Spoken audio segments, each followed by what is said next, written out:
Prof, kembali ke sorotan kita mengenai BGN yang menolak penggunaan susu impor ya dalam program MBG ini. Apa sebetulnya latar belakang utama dari kebijakan ini? Apakah ini juga ada kaitannya dengan viralnya sebuah foto minuman rasa susu ya yang kemarin sempat ramai yang diimpor dari Cina yang kemudian ini diduga menjadi bagian dari menu MBG, Prof?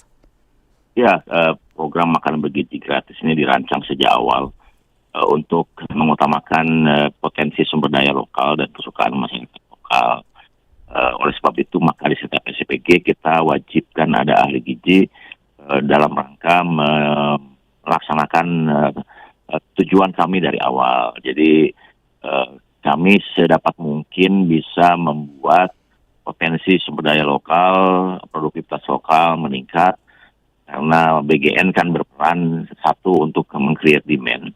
Demand ini dimunculkan karena anak-anak dan penerima manfaat yang diberi makan orangnya sama, tetapi makanan yang diberikan adalah bukan makanan yang biasa mereka makan secara rutin. Oleh sebab itu, market baru terbuka, kemudian demand baru terbuka, dan oleh sebab itu juga kami garansi pembeliannya. Dan dengan demikian kami harapkan petani peternak lokal lah yang diuntungkan dalam program ini, karena untuk melaksanakan program kan butuh bahan baku yang 95-90% adalah produk pertanian.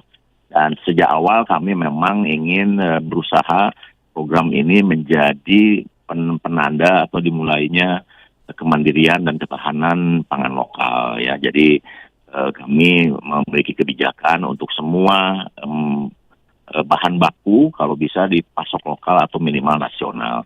Jadi untuk daerah-daerah yang belum ada sapi perahnya, kami meminta agar SPPG tidak memaksakan untuk memberikan susu, tapi bisa diganti dengan sumber protein dan kalsium lainnya. Tapi bagi daerah yang sudah memiliki sapi perah, tentu saja kami persilakan untuk memberikan susu secara rutin yang berbasis potensi sumber daya lokal. Jadi kami ingin melaksanakan program ini untuk tidak meningkatkan impor. Karena terus terang, sebelum ada program MBG pun, kan 80% produk susu kita diimpor.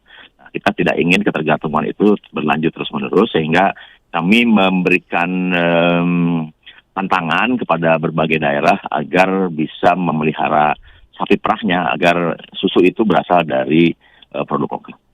Baik, jadi kalau contoh sumber protein ataupun kalsium alternatif apa ini, Prof, yang direkomendasikan oleh BGN sebagai pengganti susu? Ya, berbagai produk ikan ya, kan ada yang mengandung kalsium yang cukup baik ya. Beberapa pakar juga menyebutkan daun kelor ya, untuk bisa menggantikan sumber kalsiumnya. Dan saya kira telur juga, meskipun ada asam amino yang di susu ada, di telur tidak ada, tetapi saya kira telur bisa menggantikan untuk sementara waktu sampai betul-betul sapi perahnya ada di satu daerah. Oke. Baik, karena kan biar bagaimanapun juga pasti harus dipastikan nilai gizi pengganti susu tetap setara begitu ya, Prof ya, dan standar MBG begitu. Nah, kembali kita soroti tentang kesiapan rantai pasok tadi, Prof Dadan. Ini kan program baru ya, berjalan 1 tahun ini begitu. Sejauh mana kesiapan rantai pasok pangan nasional, dan khususnya ini untuk bahan-bahan segar seperti susu di berbagai daerah sejauh ini, Prof? Ya, saya kira saya sudah melihat daerah masyarakat melakukan produksi untuk bisa memenuhi rantai pasoknya sendiri. Sejauh ini kan kita sudah mandiri secara protein ya, terutama telur dan ayam. Jadi telur itu kan setiap tahun kita kelebihan 200.000 ton, kemudian ayam kelebihan 600.000 ton, karena yang mampu beli telur dan ayam hanya 40% penduduk Indonesia.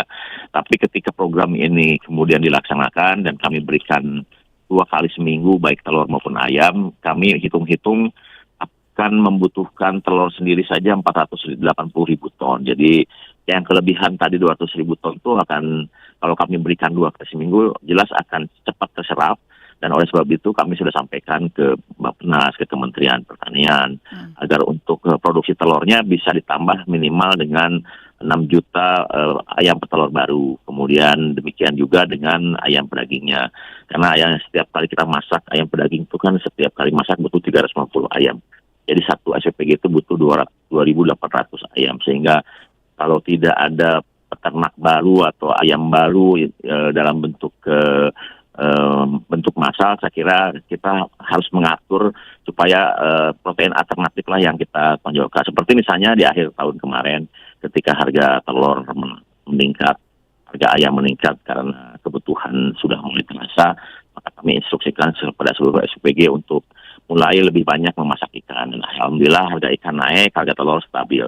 Demikian juga ketika kentang harganya turun, kami juga instruksikan kepada seluruh SPG agar satu hari dalam satu minggu memasak kentang, dan alhamdulillah harga kentang bisa kembali normal, naik, dan petani bisa tersenyum karena satu kali masak kentang itu dibutuhkan 200 kg satu SPG.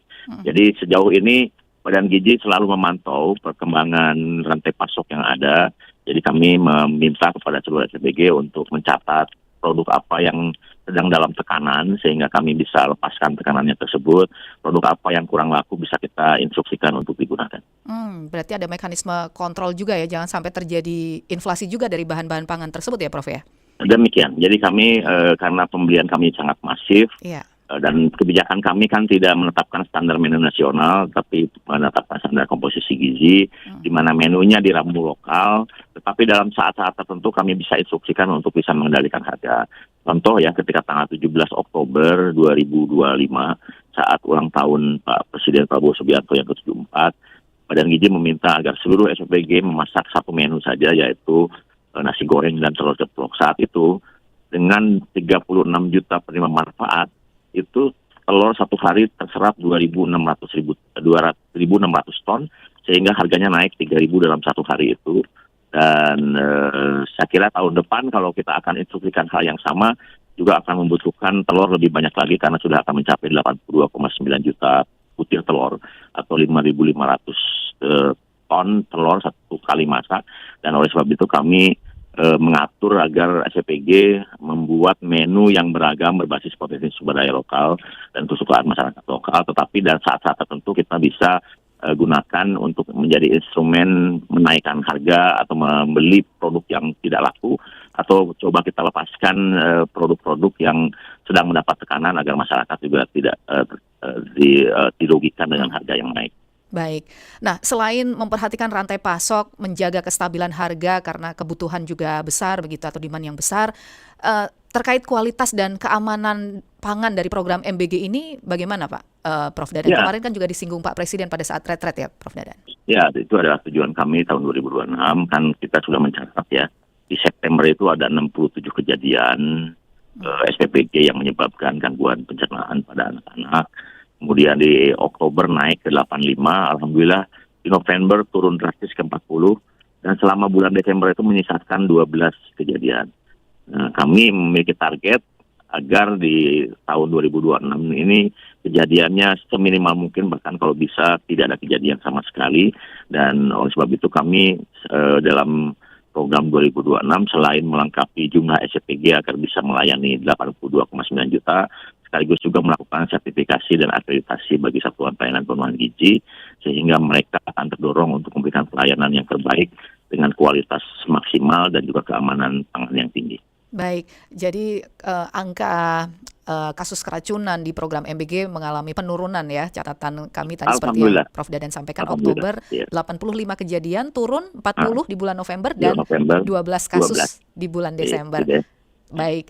Tapi dari evaluasi BGN nih Prof, faktor apa sih sebetulnya yang paling menentukan dan membuat penurunan kasus keracunan ini bisa terjadi cukup drastis dalam waktu 3 bulan ini Prof? Ya, tentu saja berbagai kebijakan kita ya. Yang pertama kan kebijakan menurunkan jumlah penerima manfaat itu terlihat nyata, karena beda antara 3.000 dengan 4.000 itu kan 1.000 ya, dan itu membuat tekanan terhadap ke bahan baku, tekanan terhadap kecepatan pekerjaan, dan juga kerepotan mulai berkurang. Yang kedua, kita gunakan kan banyak penyebab gangguan pencernaan karena 50% karena kualitas air. Kita sudah wajibkan seluruh SPG masak dengan menggunakan air tersertifikasi, baik itu air dalam kemasan maupun air isi ulang dengan alat yang sudah tersertifikasi. Kemudian kami juga gunakan alat pengguna sterilisasi untuk food tray yang digunakan berulang-ulang, sehingga food tray itu ketika digunakan betul-betul dalam keadaan steril. Dan kami juga sudah menerapkan menggunakan rapid test agar bahan baku, baik bahan baku maupun hasil olahan dites untuk bahan-bahan berbahaya, sehingga kami misalnya bisa menemukan di Pekalongan itu ada anggur yang tidak lolos untuk diberikan kepada penerima manfaat karena mengandung bahan berbahaya. Kemudian yang paling penting kita melakukan bimbingan teknis dan juga pelatihan berulang sehingga seluruh para penjamah makanan yang terlibat sekarang sudah mulai lebih terampil, lebih baik melayani, lebih cepat dan lebih sadar akan hal-hal yang bisa menyebabkan kejadian untuk para penerima manfaat. Dan di beberapa daerah ini inovasi dari kepala regional, Korwil dan lain-lain dalam menentukan unsur masakan.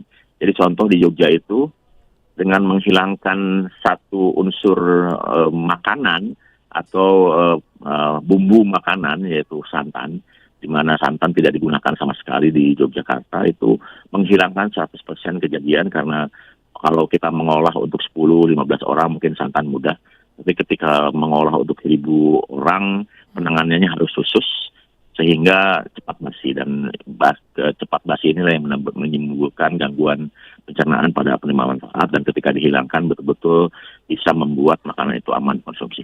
Baik, seiring dengan target perluasan penerima manfaat tahun ini kan targetnya 82 juta ya Prof Dadan ya? 82,9. 82,9 juta orang penerima manfaat. Nah ini BGN upayanya untuk menjaga agar peningkatan jumlah penerima manfaat ini tapi tidak mengorbankan aspek keamanan pangannya juga ya Prof Dadan, seiring dengan bertambahnya SPPG juga.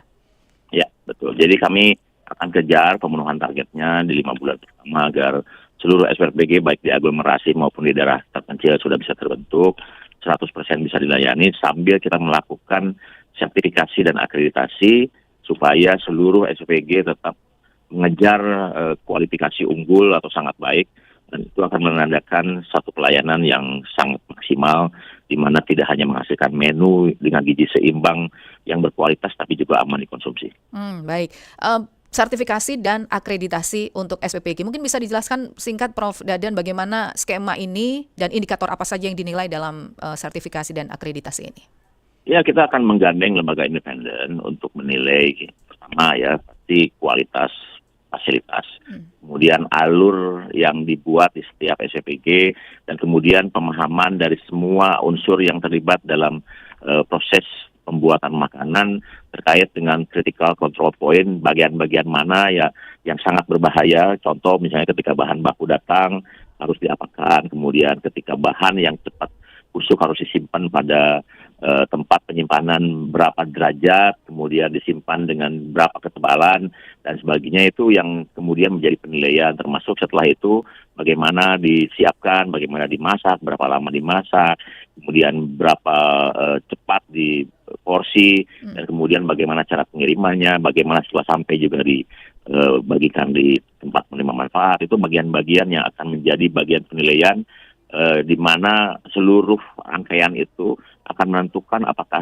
satuan pelayanan akan masuk dalam kategori unggul atau nilai A, kemudian apakah SPG itu akan masuk kategori sangat baik atau kelas B, atau baik dengan nilai C, atau belum memenuhi syarat untuk itu. Dan kami selama 2026 akan melanjutkan dengan memberikan insentif sama rata kepada seluruh SPG agar yang kurang memenuhi syarat bisa memperbaiki diri dan memiliki kapasitas untuk mengejar kualifikasi unggul.